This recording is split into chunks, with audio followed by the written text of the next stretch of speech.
그래서 안에 프린트 하나만 좀 합시다 그랬거든요.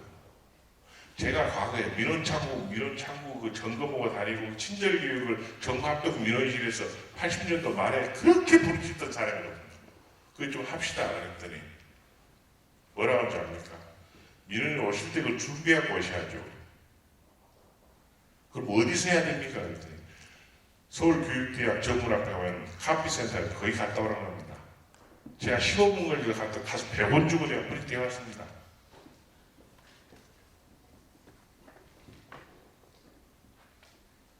그런데 제가 5년 4개월 전에 공직 나와가지고 제가 학교 초빙교수에 있으면서 그때 강의를 많이 하고 다닐 때 뭐라고 그랬냐면 요새 공무원들이 굉장히 친절해졌다. 진짜 이상하게 바뀌었다. 병원이랑 오히려 은행보다 훨씬 더 친절해요. 근데 최근에 이게 바뀌었답니다. 이게 근데 비단 공무원만 해당되는 얘기가 아닌 것 같아가지고 제가 이야기했는데 인터넷 우체국요.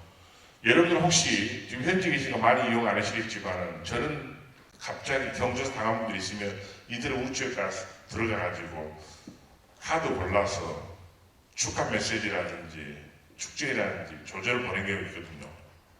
몇 달 전에 들어가서 봤더니 축전용 카드, 축하 카드만 있고 조문용 카드가 없어요. 제가 그래서 잘못 찾은 줄 알고 20분을 찾아 헤맸습니다. 조문 메시지를 골라보고 축하용 나비 그리는 카드 보낼 수 없지 않습니까? 한참 찾다 입장에서 제가 콜센터 전화를 했습니다. 인터넷 우측 들어가 보니까 이게 빠져있다. 뭐라고 답변해 주지 않습니까? 주문해 놓은 카드가 없어가지고 지금 못 보냅니다. 지금 우정사법 이게 현실입니다. 최근에 올라왔는지 모르겠습니다. 제가 그 뒤로 한 달 후인가 또 들어가 봤습니다. 그때까지 안 올라왔습니다. 혹시 저달처럼 다 잘하고 계실 거는 이런 것은 없는가 한 번쯤 좀 생각해 주셨으면 좋겠다는 좀 말씀드립니다. 그런데 한편으로는 제가 공무원들, 저도 공무원 제가 29년에 하고 나온 사람이라서 우리 정부가 잘못된 게 아닙니다. 제가 저렴 타고 다니는 게 아니라 동서고금을 막느라고 개인 한두 사람은 칭찬받은 사람도 있었을 겁니다. 그러나 공직자들, 공무원들이 집단으로서 국민의 칭찬이나 박수를 받은 적이 과연 있었던가? 있었습니까?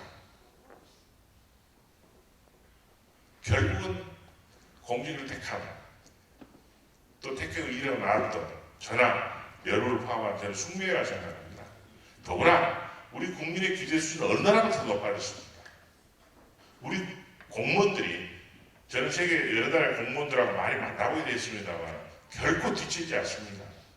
그럼에도 불구하고 왜 이렇게 사건, 사고가 터질 때마다 전부 도매급으로 집단이 당하느냐? 우리 잘못입니까? 국민들의 잘못입니까? 우리 잘못이라고 해야 되겠죠. 왜? 제가 제일 당혹스러운 게 아직도 제 친구들 만나면 지금 다 개인집 다니다가 은퇴 친구들 많거든요. 뭐라고 하는지 아십니까? 너는 내가 낸 세금으로 그동안 먹고 살았고 지금도 연금 받고 있다. 앞으로 연금 뒷pension이 굉장히 힘들어질 거라 생각합니다. 그것도 행안부 총수 잘못이 있습니다. 국민연금 도입될 때 공무원 연금하고 시스템이 다르거든요. 우리가 연금이란 말을 바꿨어야 되는데 일본에도 임금이란 말을 씁니다. 근데 한번 꼬여버린 거 이제 와서 지금 바꾸기가 상당히 힘들 겁니다. 제가 이야기가 딴 데로 갔는데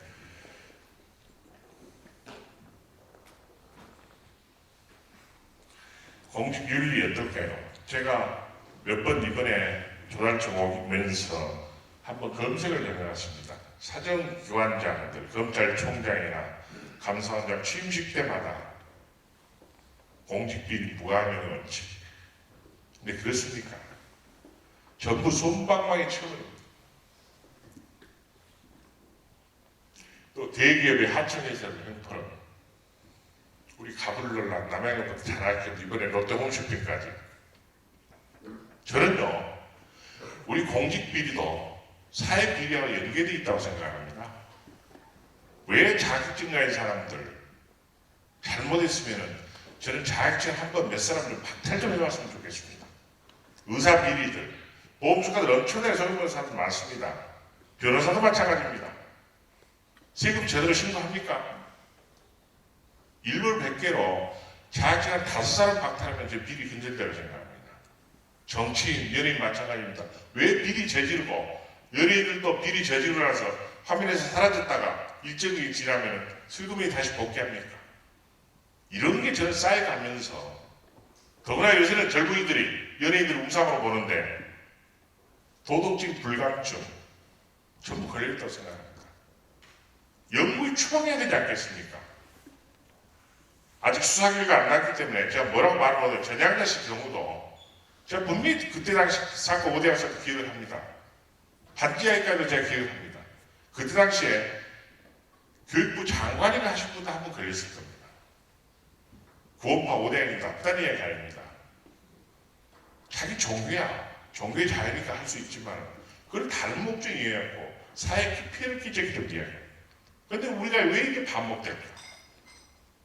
실질적으로 기관 청렴도 평가는 과연 정확할까? 우리 조달처 농의 본질상 돈 흐름을 또 우리 중소기업 업체들 많이 상대이기 때문에 항상 유혹이 들어갈 수밖에 없고 그런 게 없는 기관하고 청렴 평가는 그 차이가 있다고 생각합니다. 제가 지방행정부시장 때 2005년인가 저희가 일하고 있던 광역자치단체가 16개 시도에서 13등인가 평가를 받았습니다. 그때 지역 언론이 온통 난리가 나버렸습니다. 바로 지방자치단체장 선거도 얼마 안 남아있는데 굉장히 곤혹스럽다. 그때 행정부시장 부이사회를 서울에 와가지고 제가 그대로 질렀습니다. 이거 도대체 발표가 어떻게 되냐. 그때 제가 다 역추적해보니까 민원인들이 시군구청 많이 가지만 시도는 그렇게 많지는 않습니다. 연간 많은 데가 400에서 500명, 적은 데는 150에서 200명 정도 되다. 그 명단을 갖다가 샘플링해서 100명에서 200명 정도 물어보고 나서 그 평가를 합니다. 그래서 지역에 따라서 공직에 굉장히 비판적인 지역이 있다. 왜 그런 사실을 고려하지 않고 특히 어느 지역은 그 민원인 150명한테 전부 전화를 돌려가지고 우리 지역 이번에 뭐뭐한 청년도 조사하면 답변 잘해주십시오 부탁해가지고 1등 났다더라. 그게 아니라 어느 지역을 제가 이야기를 하지 않겠습니다. 그 동네는 양반 동네니까 그게 가능할 거다. 만약 우리 지역에서 그런 짓을 했다가 난리가 나버릴 거다. 그런데요, 더불어만 그 전에 평가를 보니까 그 전에 15등인가 하다가 그 다음에 1등입니다. 여러분들 우리 상식적으로 청렴도라는 게 1년 만에 그렇게 올라갑니까? 지사가 엄청나게 쫙하게 그렇게 될까요? 제가 그 자치단체가 어떤 상태가 몰라고 이번에 네이버 검색을 해봤더니 요즘 비리로 도배되어 있더라고요. 마찬가지 아닙니까? 우리 국세청장 과거에 외부에서 들어가가지고 계획했다고 주장했던 분들, 모모한 분들이 계십니다. 그때 본인들은 국세청장 정말로 내 기관을 다 뿌리째 바꿔놨다. 그런 주장을 했었고 또 그걸로 인해서 출세와 연결한 분도 상당히 있습니다. 지금 국세청 그 이후로 그런 분들 청장 지나가고 나서 비리 혐의로 사고 안 터졌습니까? 저는 우리 공직청렴 부패의 문제는 어차피 인류 역사상 사회환경과 관련되어 있는 거고 정도의 문제라고 생각합니다. 어느 때나 어디서나 계속될 수밖에 없는데 그러면 정답은 뭐냐? 결국 제가 창과 방패라는 생각이 듭니다. 그건 나쁜 창과 착한 방패 간에 결국 대결입니다. 그게 모순이죠. 그럼에도 불구하고 결국 끊임없이 노력할 수밖에 없는 것 같다. 그런 말씀을 드리고요.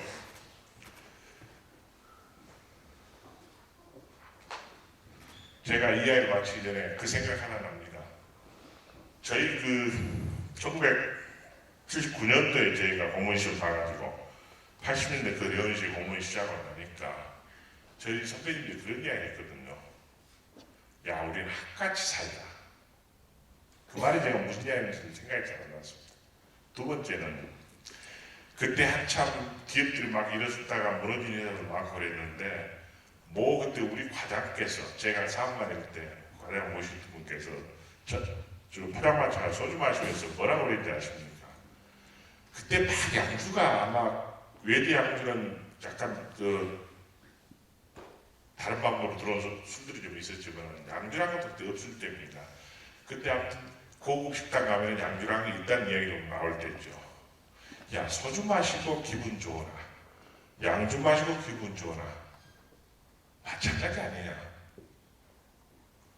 제가 그 선배님을 지금도 가끔 1년에 한두 번씩 뵙니다. 그래서 내가 한번 말씀드렸어요. 그때 그 말씀 들은 게 그렇게 머리에 남습니다. 정작 그분은 나는 그런 말, 야, 혼자 기억이 별로 없는데 그러시더라고요. 근데 그럼에도 불구하고 그 한마디가 저는 계속 공무원 생활하면서 뇌리에 좀 박혀 있었다고 생각합니다. 제가 공무원 아침에 바로 그만두라는 통보 받고 퇴임식장 가면서 퇴임장 딱 쓰자마자 무슨 말을 제가 바로 직접 썼습니다. 그래서 뭐라고 말씀드렸냐면 우리 동료들께 전에 선배들께서 공직에서 물러날 때 대가 없이 공직을 마치게 된 것을 굉장히 다행스럽게 생각합니다. 그런 말씀들을 하시곤 하였는데 그 말씀의 뜻이 뭔지를 내가 좀 알 것 같습니다. 제가 공직 물러난 지 5년 지금 4개월이라는 말씀을 제가 3번째 드립니다. 우리 여기 초단체 근무하신 분들 정말로 누구보다도 열심히 일하시고 있다고 저는 생각합니다. 제가 이런 말씀도 안 드려야 된다고 생각합니다. 그럼에도 불구하고 공직 청년 바부배 교육을 1년에 몇 차례 해야지 또 평가를 하고 그러니까 하는데 참 정답은 없는 것 같습니다. 그렇지만은 여러분들 소식대로 일하시고 다 여러분들 주위분들, 친척분들이나 친구들이라든지 또 우리 국민들이 저는 알아줄 때가 있다고 생각합니다. 그럼에도 불구하고 이런 사건, 사고가 터지면 항상 공직은 비판받을 수밖에 없는 것 같다. 그 말씀 드리고요. 이제는 좀 더 다른 이야기 하겠습니다. 세월호만 계속 할 수 없는 거예요. 여러분들 스마트 시대 제가 말씀드리지 않아도 잘 아실 겁니다. 모바일 혁명. 지금 휘는 정도까지 나왔습니다. 저는 근데요, 앞으로 엉뚱한 생각합니다. 노트북 없어질 거다. 지금요, 문제라고 하다 보면 대전시도 마찬가지일 겁니다. 내비게이션 메일이 아직도 써진 업소들이 좀 있습니다. 누가 해서 내비게이션을 달로 할까? 여기에 다 들어있지 않습니까? 훨씬 실시간으로. 대전에서는 크게 필요가 없을지 모르지만 서울같이 교통이 막히는 곳에서는 스마트폰으로 이동통신사에 제공되는 T맵이라는 원래맵이 정말로 리얼타임을 주기 때문에 막힌 곳 알아서 길을 다 찾아줍니다. 성남까지 가는데 플러스 마이너스 5분 정도 오차가 안 납니다. 누가 내비게이션 합니까? 거치대 하나만 5초 주고 달면 되는데. 우리가 헤드폰 막 나왔을 때 기억하십니까? 지금은 냉장고랑 이만큼 두껍고 배터리 문제 아예 해결 안 되는데 지금요, 저는 휠은 다음으로 나온 게 전능이라고 생각합니다. 그래픽 기술이 조금만 더 발전해버리면은 전능 컴퓨터 나올 겁니다. 보통 우리가 스마트폰 이 정도 크게 보다가 쭉 잡아 펼치면 될 겁니다. 하면 좌판요, 지금 이미 기술 나왔지 않습니까? 빛을 쏴가지고 아무 데서나 좌파를 비춰가지고 치면 됩니다. 지금 문제 하나는 배터리 문제일 겁니다. 그러면 이미 모바일 혁명 문제가 아니라 기존에 놨던 칸방에 가버릴 거다. 우리가 삐삐가 몇 년 간 줄 아십니까? 스마트폰이 우리나라에 몇 년도에 들어올지 아십니까? 2009년 중반에 보급되기 시작했습니다. 보통 사람들은 2010년 중반 넘으면서 가졌을 겁니다. 근데 스마트폰이 이렇게도 편리함에도 불구하고 지금 사람들이 무슨 이야기를 합니까? 아직도 50대 중반 이상에서는 귀찮다, 편리하지 않다, 이상하다, 목 디스크 오더라, 안구 건조증 오더라, 그런 이야기를 많이 합니다. 왜 그렇습니까? 스마트폰이 이게 비싸다 보니까 처음 보급되면서 주로 대기업의 간부들한테 많이 보급을 했을 겁니다. 그러다 보니까 그때 당시 스마트폰 배우기에서 아르바이트 학생들한테 배우게 되었습니다. 아무리 늦으니까. 제 친구 중에요. 공무원으로 나가지고 공단 이사장 하는 친구가 있습니다. 당연히 연락이 전화를 받지도 않아요.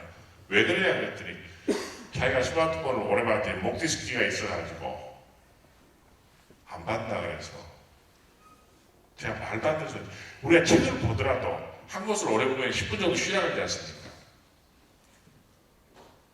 제가 좀 세월호 아니면 여러 다른 데 가서 이야기만 좀 드리고 싶습니다. 제가 2010년 하반기인가 모 그룹에 가가지고 사장단한테 이야기를 했습니다. 스마트폰 여러분들 막 보급대 갖고 계시는데 스마트폰의 장점 제가 한 가지만 드리겠습니다. 반문화가 틀려집니다. 그랬더니 저보고 희동을 하시다. 왜 반문화가 내가 틀린다 했습니까? 집에서 잠을 자려고 하면 저희 집사람도 텔레비 그만 보고 불 끄고 자자고 그럽니다. 그런데 스마트폰 경우에는 혼자서 옆으로만 누우면 얼마나 볼 수 있습니다. 빛 세다하지 않습니다. 이어폰 꽂으면 방송 다 들을 수 있습니다. 제가 그 재미 붙여가지고요. 2~3시까지 혼자서 봤더니 눈이 이상이 오더라고요. 여러분 비문증이라고 들어보셨습니까? 안구 건조증이고. 저도 깜짝 놀래가지고 저희 집사람이 무슨 녹내장이나 백내장 모른다고 안과 가서 검사하러 갔더니 여자 의사께서 안구 동공검사 다 하고 나서 저한테 하는 얘기가 노안입니다. 그런데 그게 절대로 화면을 어두운 것을 오래 보지 마시라. 밝게 불을 켜고 봐야 되는데 집사람 잠자라고 저는 옆에 누워서 계속 스마트폰을 봤더니 그 밝은 빛이 계속 들어가니까 눈에 이상이 오더라고요. 그거 하나만 주의하면 좋을 거라 생각합니다. 4번 인터넷 드론. 여러분 꽃보다 할매에서 헬리캡 보셨습니까? 크로아티아에서 그 위에서 사진 찍는 게 얼마나 좋겠다면 그래서 저는 저게 굉장히 비싼 기기인 줄 알았습니다. 요새 드론이라고 나왔지 않습니까? 북한에 넘겨버리면 무선 비행기 비슷한 거 날아다니는데요. 이미 미국에서 저 택배에서 저걸 벌써 배달 시작했습니다. 밖에 가고 있는데 우리 아까 소셜 네트워크 서비스 나왔습니다만 유에수, 김미아 등이 팔로우만도 하던 잘한 트위터는 이미 좀 날아간 것 같습니다. 이것도 유행이거든요. 지금 페이스북이 대세입니다. 그 다음에 카톡입니다. 밴드요. 밴드는 끼리끼리 모임이 작동해서 지금 작년 하반기부터 확산은 되는데 그때 스미스 막 나올 때 저도 밴드를 제가 이렇게 연락을 해보고 하니까 지금 삼성병원 굉장히 유명한 의사입니다. 훌륭한 의사인데 제가 밴드 초청을 했더니 일반 메시지로 밴드 가벼로 갔던 것 같아요. 그랬더니 그 친구가 같이 일본 출장 가 있다가 저한테 문자 메시지로 야 밴드가 뭐냐 왔어요. 그래서 밴드에 가입하라는 메시지일 거다. 그랬더니 뭐라고 답변이 왔는지 아십니까? 내가 악기를 다루는 것이 없어서 그렇다. 그게 불과 작년 9월 이야기거든요. 정말로 그 친구 명의라고 해서 유명합니다. 근데 왜 이렇게 우리가 소셜 네트워크 서비스에 이렇게 50대 후반들이 신경을 쓰지 않을까? 제가 페이스북 여러분들 혹시 정남준 치면요. 정남준이 이름이 흔한 이름은 아닙니다. 한 7~8명 나올 겁니다. 제가 재작년에 정남준이라는 부산에 사는 44살 친구하고 저하고 친구 맺기를 했습니다. 제가 그때 부산 해양대학교 특강 갔다가 교수님이 잠깐 인사했습니다. 작년에 부산의 중소기업 초청으로 이야기로 갔다가 둘이서 번개팅 하자고 해가지고 술을 한잔 했습니다. 저도 제가 지금까지 살아가면서 정남준을 만나는 처음이었습니다. 그래서 제가 뭐라고 그러는지 아십니까? 남준 씨 어떻습니까? 하다 보니까 저도 말하는 이상하고 상당히 좀 어색하더라고요. 근데 그 친구가 뭐라 하냐면은 제가 나이가 13살이나 어리니까 14살이 어린가 그냥 말 내리십시오 그러더라고요. 부산 사람입니다.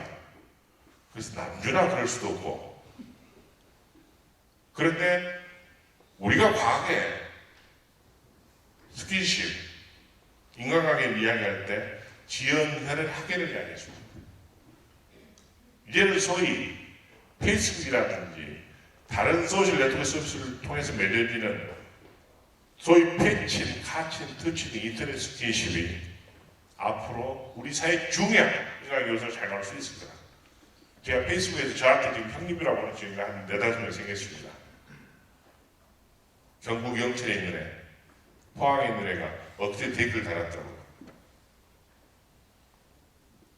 온라인에서 만납니까?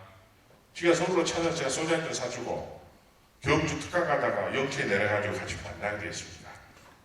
제가 젊은 사람들한테 굉장히 이런 이야기 많이 합니다. 이런 관계들이 앞으로 사회를 굉장히 변할 거다. 사이버 공간의 정보에 보이고 새로운 연구가. 근데 한 가지 지금요, 굉장히 안타까운 게 비단 우리나라만 국한된 게 아닙니다. ICT가 계속 발전할수록 소위 사라지는 직종이 계속 많아지고 생겨나는 직종은 별로 없다. 이게 지금 제일 문제입니다. 또 화이트 칼라가 정규직은 계속 줄어들고 블루 칼라가 비정규직만 늘어나고, 그래서 지금 일자리 문제가 삼성공화국으로 가고 있습니다. 일자리는 굉장히 꼬여가고 있습니다. 그래서 지금 젊은 문제가 있고 우리 사회 쏠리면서 여기서 지금 시작되는데 이걸 어떻게 해결해야 될까?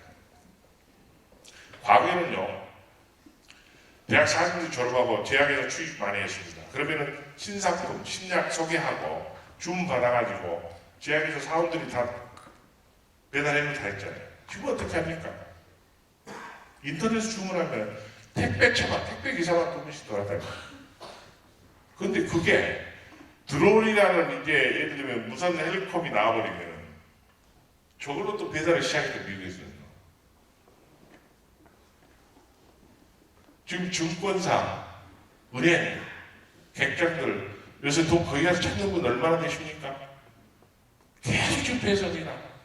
그런데 사설 모임에 가보면요, 자기가 산업단체협회 어디 부기관장 가 있으면서 우리 건물에 은행 지점도 넣어주라고 부탁하는 게 하더라고요. 감사원 주시고 은행에 감사가 가 있는 사람한테 제가 옆에서 웃고 있다가 있는 지금 지역 노후세를 파네. 빌딩 새로 지었다고 빌딩가 올라가라고. 그 말하는 자체가 이해가 됩니까? 지금 세상이 크게 바뀌어가고 있습니다. 저는 스마트 시대에 이번에 SNS에 안 좋은 것도 많이 부각했지만 그런 면에서 훨씬 더 긍정적인 효과가 많을 거라는 이야기를 좀 하고 싶습니다.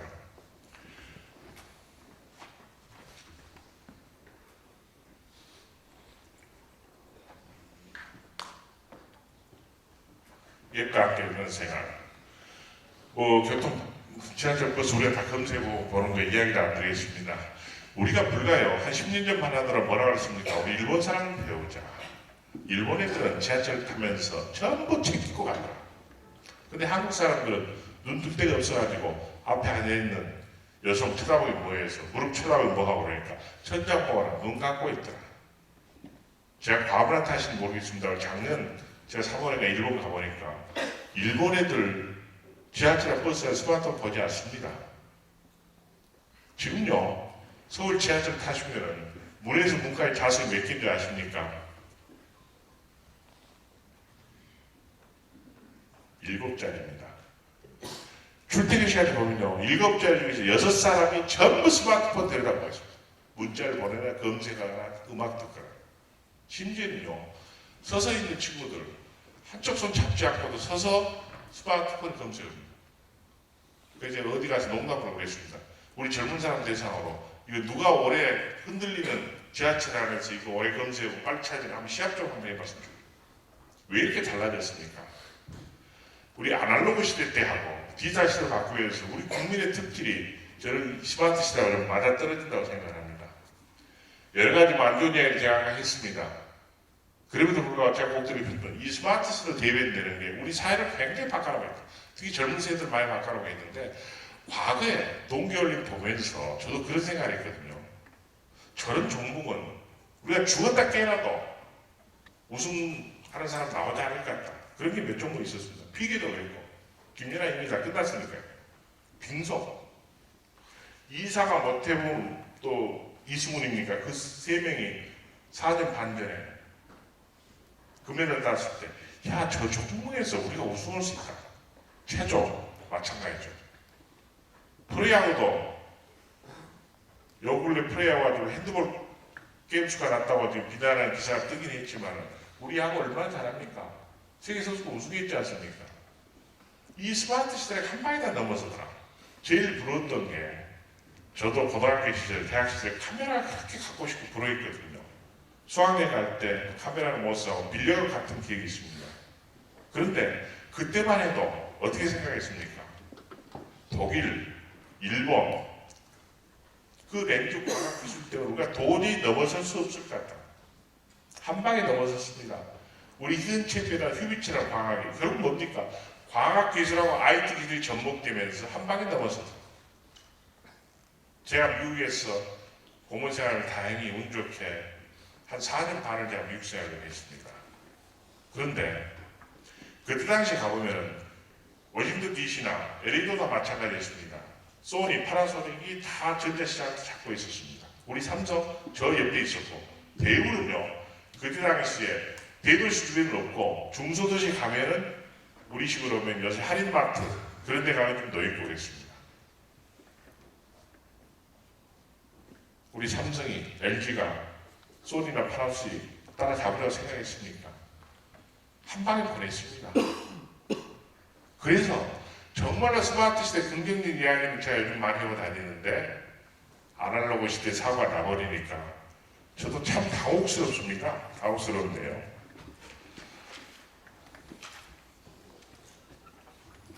이거 뭐 보시면 아실 겁니다. 지금 입는 예를 들면 이게 지금 드론, 여기다 카메라 장착하면 헬리콥이 되고요. 저는 액티패드를 넣은 이유가 이게 어플 중에서 제가 여기서 깔아보니까 정말 좋더라고요. 제 사무실에서 점심보러 실에 나왔던 최선도 4,500보 되고 지난달 평균이 제가 4,800보입니다. 그래서 일일 횟수 나오지만 월별로 이게 다 누적되면서 카운트가 나오더라고요. 그래서 제가 잠깐 소개하려고 그림을 하나 넣어놨고요.